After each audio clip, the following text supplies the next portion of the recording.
Hi hello నమస్తే welcome back to my channel Tirupalu Chinni's vlogs. అందరూ ఎలా ఉన్నారు? బాగున్నారా? నేనైతే చాలా బాగున్నాను. మీరు కూడా బాగుండాలని మనస్ఫూర్తిగా కోరుకుంటున్నాను. నేనైతే ఈరోజు కృష్ణాష్టమి స్పెషల్ అటుకుల పాయసం అయితే చేసి చూపించబోతున్నాను. ఇది చాలా టేస్టీగా ఉంటుంది. నేనైతే పాలు, పంచదార, బెల్లంతో దీన్ని తయారు చేయబోతున్నాను. అలాగే మీకు నచ్చితే ఓన్లీ బెల్లంతో అయినా తయారు చేసుకోవచ్చు. ఇది టేస్ట్ చాలా బాగుంటుంది. అలాగే కృష్ణుడికి నైవేద్యంగా కూడా మీరు పెట్టచ్చు. నేనైతే 1 కప్పు పెసరపప్పు, 2 కప్పుల అటుకులను అయితే తీసుకున్నాను. దానికి క్వాంటిటీగా 2 కప్పుల పాలు, 1 కప్పు నీళ్ళని అయితే వేడి చేసుకుంటున్నాను. అలాగే 2 కప్పుల బెల్లం, అలాగే 1 కప్పు పంచదారని అయితే ఇక్కడ వేసాను.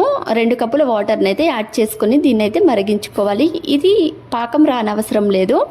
ఇది స్లో ఫ్లేమ్లో ఇది మరిగే వరకు అయితే మనం స్టవ్ మీద వేడి చేసుకోవాలి.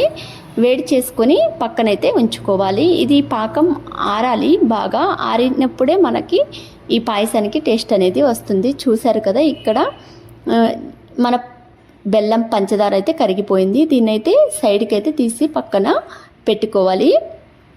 ఈ లోపల మనం ఒక ప్యాన్ పెట్టుకొని ప్యాన్లో నెయ్యి వేసుకొని వేడయ్యాక డ్రై ఫ్రూట్స్ని అయితే వేయించుకొని పక్కన అయితే పెట్టుకోవాలి. నేనైతే ఇక్కడ నెయ్యిని అయితే యాడ్ చేస్తున్నాను. డ్రై ఫ్రూట్స్ని అయితే వేపుకొని పక్కన ఒక బౌల్లోకి ఉంచుకోవాలి. అలాగే ఒక కప్పు పెసరపప్పు, అలాగే 2 కప్పుల అటుకులను అయితే నేను తీసుకుంటున్నాను. ఇవైతే ఏకిపోయాయి. ఇవి పక్కన బౌల్లోకి సర్వ్ చేసుకుందాం. సర్వ్ చేసుకున్న తర్వాత ఇప్పుడు మళ్ళీ కొంచెం నెయ్యిని అయితే యాడ్ చేసుకొని 1 గ్లాస్ పెసరపప్పుని అయితే నేను తీసుకున్నాను. ఇవి బాగా దోరగా వేపుకోవాలి.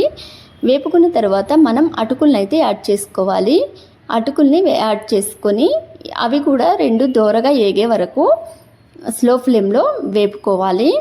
చూసారు కదా, ఇప్పుడు నేనైతే అటుకుల్ని యాడ్ చేస్తున్నాను. యాడ్ చేసిన చాలా స్లో ఫ్లేమ్లో మంచి సువాసన వచ్చే వరకు అయితే వేపుకోవాలి.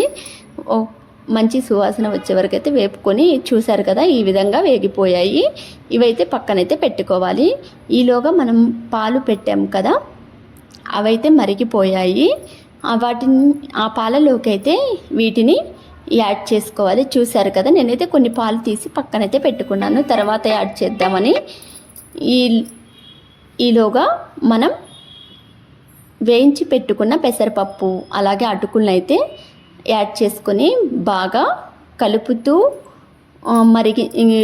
దీన్ని ఉడికించుకోవాలి. అడుగంటి పోతుంది, మనం కలుపుతూనే ఉండాలి అడుగంటకుండా. చూసారు కదా, కొంచెం పెసరపప్పు మెత్తగా అయ్యే వరకు అయితే స్లో ఫ్లేమ్లో మనం ఉడికించుకోవాలి. అలాగే 2 ఇలాచీ కూడా నేను యాడ్ చేశాను. ఇదైతే ఉడికిపోయింది.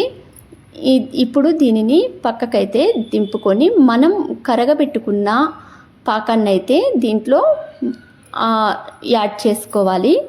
యాడ్ చేసుకొని సర్వ్ చేసుకోవటమే.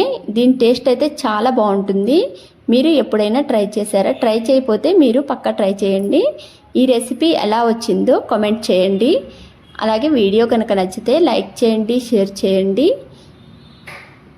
సబ్స్క్రైబ్ చేసుకోవటం మర్చిపోకండి. ఇదైతే నేను కృష్ణుడికి అయితే నైవేద్యంగా అయితే పెడుతున్నాను. మీరు ఎప్పుడైనా ఇలా ట్రై చేశారా? ట్రై చేస్తుంటే కామెంట్ చేయండి. బాయ్.